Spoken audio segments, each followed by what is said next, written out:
Day 3. Test yourself. 1. Listen to the interview with a psychologist who studies dreams. Then choose the best answer. Look at the questions now.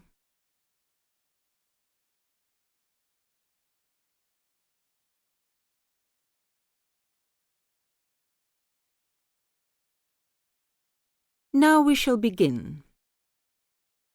Now, could you tell us more about what you do in your department?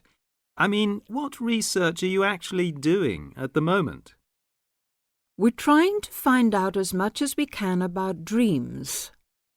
There's one area that we're particularly interested in at the moment, and that is what we call directed dreaming. Directed dreaming? What is that exactly? Let me explain. You know, sometimes, if you're having a dream and you wake up in the middle of it, you can sometimes go back to sleep again and go back to the dream. Yes. Well, that is similar to what we call directed dreaming. Now, what I was talking about is a fairly common experience, but real directed dreamers are people who have always complete control over what they dream because they actually know what they're dreaming. They can dream what they want? Yes, nearly. Can anyone develop this ability? Well, that's one of the things that we would like to find out. At our centre, we have in fact got 3 people who are very reliable and who can have these directed dreams quite regularly. And what sort of experiments do you do with them? Well, a few weeks ago, we thought it would be interesting to see if there was any way that these 3 regular dreamers could communicate with each other in a directed dream while they were sleeping. So one night, we arranged for them all to stay at the centre. Then we asked the 3 of them, there were 2 men and a woman, we asked them all to go to a pub that they all knew quite well, down by the river, and asked them, if they started dreaming, to go down there and try to find each other. In the dream? Or 3 dreams? Yes.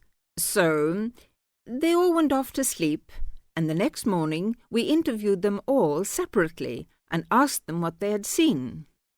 The 2 men had had dreams and could remember them, and they both said that they had been to the pub and had seen each other and had had a talk. But also, both of them said that they hadn't seen the woman, and we thought that was a bit odd. And then we talked to her, and she told us that she hadn't had a dream at all that night, or she couldn't remember it anyway. Fascinating.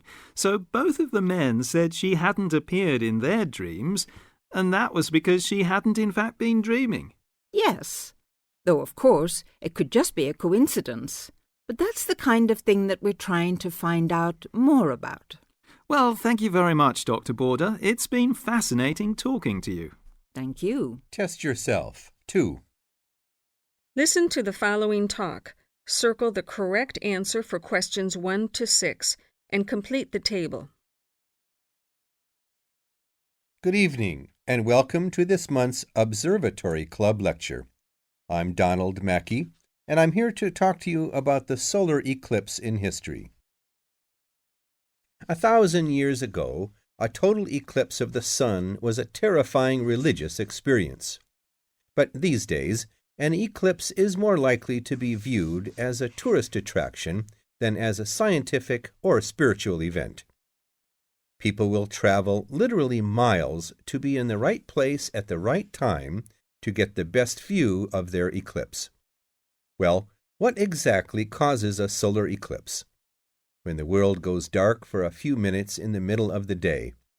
Scientifically speaking, the dark spot itself is easy to explain. It is the shadow of the moon streaking across the earth. This happens every year or 2, each time along a different and, to all intents and purposes, a seemingly random piece of the globe. In the past, people often interpreted an eclipse as a danger signal heralding disaster, and in fact, the Chinese were so disturbed by these events that they included among their gods one whose job was to prevent eclipses. But whether or not you are superstitious or take a purely scientific view, our earthly eclipses are special in three ways.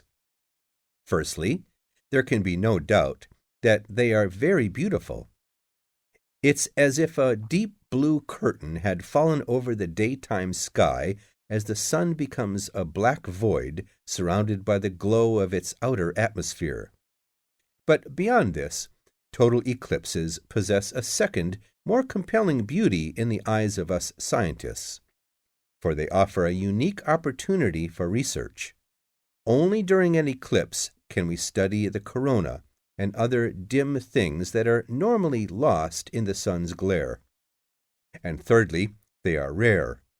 Even though an eclipse of the sun occurs somewhere on Earth every year or two, if you sit in your garden and wait, it will take 375 years on average for one to come to you.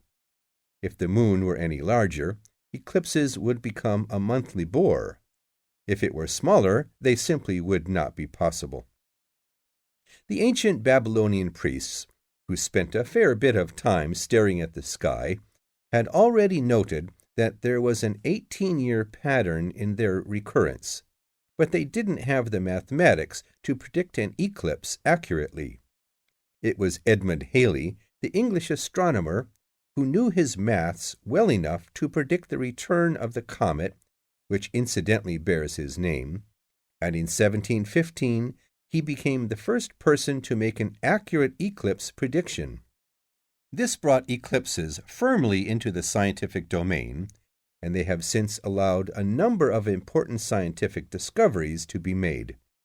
For instance, in the eclipse of 1868, two scientists, Janssen and Lockyer, were observing the sun's atmosphere, and it was these observations that ultimately led to the discovery of a new element. They named the element helium after the Greek god of the sun. This was a major find because helium turned out to be the most common element in the universe after hydrogen. Another great triumph involved mercury. I'll just put that up on the board for you now. See, there's Mercury, the planet closest to the sun. Then there's Venus, Earth, etc. For centuries, scientists had been unable to understand why Mercury appeared to rotate faster than it should. Some astronomers suggested that there might be an undiscovered planet causing this unusual orbit, and even gave it the name Vulcan. During the eclipse of 1878, an American astronomer, James Watson, thought he had spotted this so-called lost planet. But alas for him, he was later obliged to admit that he had been wrong about Vulcan and withdrew his claim. Then Albert Einstein came on the scene. Einstein suggested that rather than being wrong about the number of planets, astronomers were actually wrong about gravity. Einstein's theory of relativity, for which he is so famous, disagreed with Newton's law of gravity in just the right way to explain Mercury's odd orbit. He also realized that a definitive test would be possible during the total eclipse of 1919, and this is indeed when his theory was finally proved correct. So there you have several examples of how eclipses have helped to increase our understanding of the universe. And now let's move on the social. Day 4. Test yourself. 1. Listen carefully to the following talk and choose the correct answer for each question. When the Europeans first came to the American continent more than 400 years ago, there were relatively few diseases and viruses on the new continent. During that time, however, plagues and diseases that killed thousands were floating around Europe. Eventually, some Europeans developed immunity to the unsanitary world of industrialization.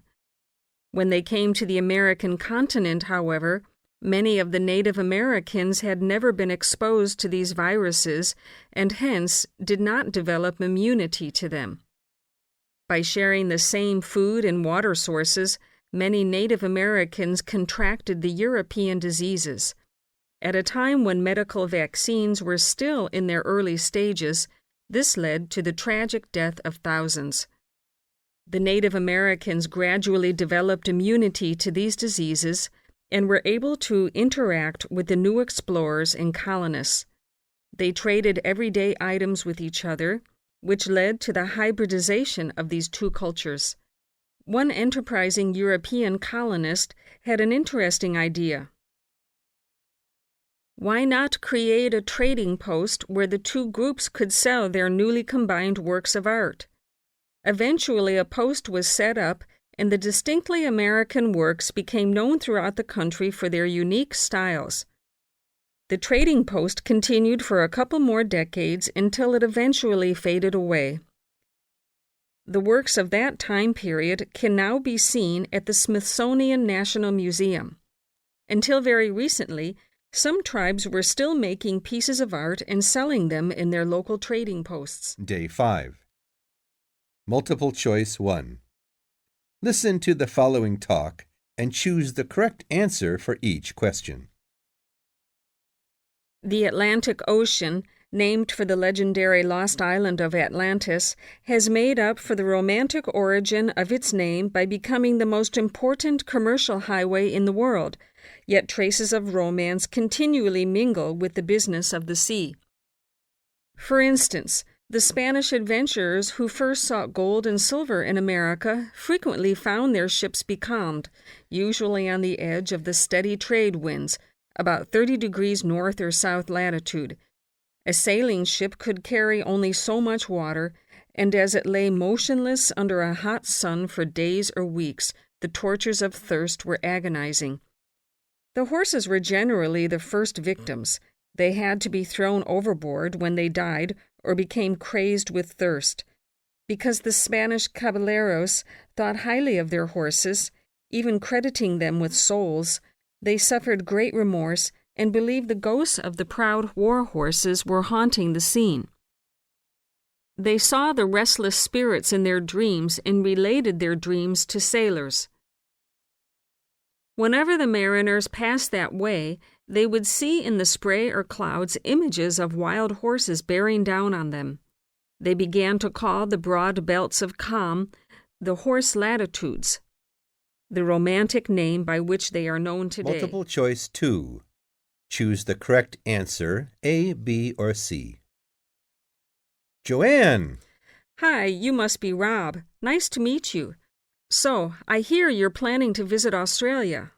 Yeah, and I really wanted to talk to you because I was thinking of spending some time in Darwin, and my sister told me you're from there.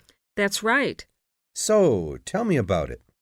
Well, where shall I start? Well, Darwin's in what they call the top end, because it's right up at the northern end of Australia, and it's quite different from the rest of Australia in terms of cultural influences. In fact, it's nearer to Jakarta in Indonesia than it is to Sydney, so you get a very strong Asian influence there. That means we get lots of tourists. People from other parts of Australia are attracted by this sort of international cosmopolitan image. And as well as that, we've got the same laid-back atmosphere you get all over Australia. Probably more so, if anything, because of the climate. But what a lot of the tourists don't realize until they get there is that the city's also got a very young population. The average age is just 29, and this makes the whole place very buzzy. Some people think that there might not be that much going on as far as art, music, dancing, and so on are concerned, because it's so remote. I mean, we don't really get things like theater and opera in the same way as cities down in the south, like Sydney, for example, because of the transport expenses. But in fact, what happens is that we just do it ourselves. Lots of people play music, classical as well as pop, and there are things like artist groups and writers groups and dance classes. Everyone does something. We don't just sit and watch other people. You said it's very international. Yeah, they say there are over 70 different nationalities in Darwin. For instance, there's been a Chinese population there for over 100 years. We've even got a Chinese temple. It was built way back in 1887, but when a very bad storm, a cyclone in fact, hit Darwin in the 1970s, it was almost completely destroyed. The only parts of the temple that survived were part of the altars and the stone lions, but after the storm, they reconstructed it using modern materials. It's still used as a religious center today, but it's open to tourists too, and it's definitely worth going to see it. Oh, and as far as getting around goes, you'll see the places that advertise bicycles for hire, but I wouldn't recommend it. A lot of the year, it's just so hot and humid. Some tourists think it'll be fine because there's not much in the way of hills and the traffic's quite light compared with some places, but believe me, you're better off with public transport. It's fine and not expensive. Or you can hire a car, but it's not really worth it. What's the swimming like? Well, there are some good beaches, but the trouble is that there's this nasty creature called the box jellyfish, and if it stings you, you're in bad trouble. So you have to be very careful most of the year, especially in the winter months. You can wear a lycra suit to cover your arms and legs, but I wouldn't like to risk it even so, personally. And there are the saltwater crocodiles, too. I mean, I don't want to put you off.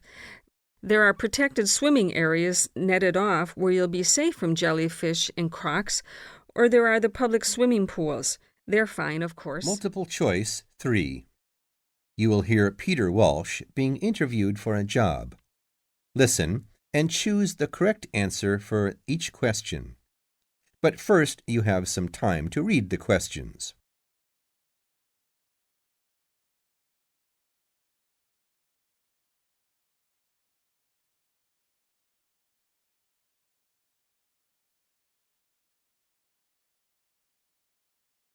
Now listen and answer the questions. Please sit down, Mr. Walsh. My name's Jane Swain, and I'm the personnel manager. Hello, how do you do? Now, this is just a short preliminary interview. I'd like to chat about your present job and what you've done up till now. Yes, of course. Well, could you tell me how long you've had your present position in Weston's? It is Weston's, isn't it? Yes, that's right. I am not sure. Let's see. I left university in 2005. Is that right? Yes, 2005. Then I was unemployed for about 3 months.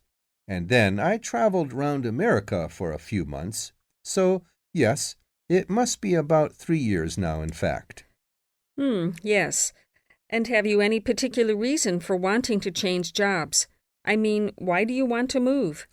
Well, I actually like my present job and still find it interesting and stimulating.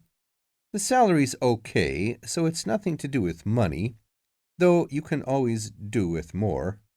I suppose the thing is that I'm really very ambitious and keen to get promoted, so that's the real reason. You say you like your job. Can you tell me what aspect you like most? Oh, my dear, that's difficult. There are so many things. The other people are great. There's a good cooperative atmosphere. I mean, among the staff, and compared to other companies, the conditions are great. I mean, the office itself and the working conditions. And then there's the fact that they give me lots of room for initiative and let me make decisions. You know, that's what I really like most about the job. Yes, well, we're looking for someone like that. You know, someone who isn't a clock watcher and who isn't too concerned about working fairly long hours. Oh, I don't mind that. I'm used to it. And what about your education? You went to Manchester University, didn't you? Yes. After leaving school, I started a diploma course in design, but I decided to give it up and did an arts degree at university instead. Good. And have you done any courses since? Multiple choice 4. Richard Murray, a zoologist and popular TV personality, has been giving a talk on endangered species of wildlife to members of the Young Conservationists Association in a small town in the south of England. Listen to the extract from the discussion he had with two of the young people after his talk. First, you have some time to read the questions.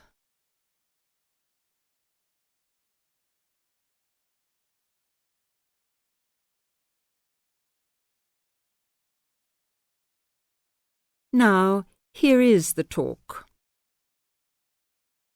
What would you say, Mr. Murray, are the main reasons that so much of our wildlife will have died out by the end of the next few decades? Well, Tony, we can't, of course, rule out the effect of urbanization due to the spread of population. But apart from that, I believe there are two reasons which, in a way, are like the opposite ends of a piece of string. If you tie a knot in that piece of string, you end up with a circle, and whichever way you go round, it's going to turn out to be the same. I don't think I quite get that, Mr. Murray. Well, let's put it another way. It's rather like a film. You've got the good guys and the bad guys. They're pulling in opposite directions, but when it comes to the final showdown, it's hard to make out which is which. What are your two reasons, Mr. Murray? I call them greed and caring. Greed and caring? Yes, I know they don't seem to have much to do with one another, but think about it. The motive of greed is pretty obvious. In the course of the next few months, thousands of baby seals will be bludgeoned to death before they're even weaned from their mothers. What for? For the sale of their skins at inflated prices to please the vanity of a few and line the pockets of the killers. Crocodiles will be slaughtered to provide shoes and handbags for the rich. Gorillas, tigers, leopards and rhinos will be hunted for senseless sport or poached in defiance of regulations. Their skins, their horns, and their magnificent heads will be used as trophies to decorate someone's living room floor or walls. That's terrible. Yes, but it's not all. The whale, probably the most impressive and certainly one of the most intelligent sea mammals in creation, will be cruelly hunted and harpooned to make more money for the profiteers. The dolphin, the sailor's friend, will be indiscriminately battered to death at so much a head on the grounds that it is taking away the livelihood of a few fishermen by consuming the fish in its natural habitat. But surely, Mr. Murray, we do have to keep warm. We need whale oil and ambergris. Fishermen have to make a living. Part of what you say is true, of course, Tony, but we shall have to enforce far stricter controls if future generations are not to find themselves in a world devoid of wildlife as we know it. Well, I see what you mean about fur coats and crocodile handbags, Mr. Murray, but I don't understand what you mean by caring. That can't be bad, surely. I mean, I thought we were supposed to be living in a caring society. Well, so we do, in a way. The trouble is, there are so many well-intentioned people who start out with the best possible motives of trying to protect or immunize us from this, that, or the other in the most effective way, at the quickest possible rate. But in their enthusiasm, they lose sight of the long-term consequences. It's only very gradually that the danger to other forms of life, including humans, comes out. Not to say leaks out, and by that time it'll probably be too late to do much about it. Take insecticides, for instance. But insecticides protect crops from pests. They destroy disease-carrying mites and creepy crawlies like cockroaches. True, but nature has a way of developing her own immunity against insecticides and other pest controls, with the result that the biologists are driven to inventing stronger and stronger compounds, which, though they may annihilate the pest, nevertheless permeate the environment, are assimilated by plant and animal life, and become absorbed by the soil. Countless innocent creatures, the beaver or the mole, for example, are performing a useful task in the natural control. The alarming prospect is that as these poisons enter the foods we eat, and consequently our own systems, they'll find their way into the body of the pregnant mother and into her milk, offering incalculable risks to the unborn or newly born infant. In spite of all our technological expertise, our time is running out. We're virtually destroying ourselves.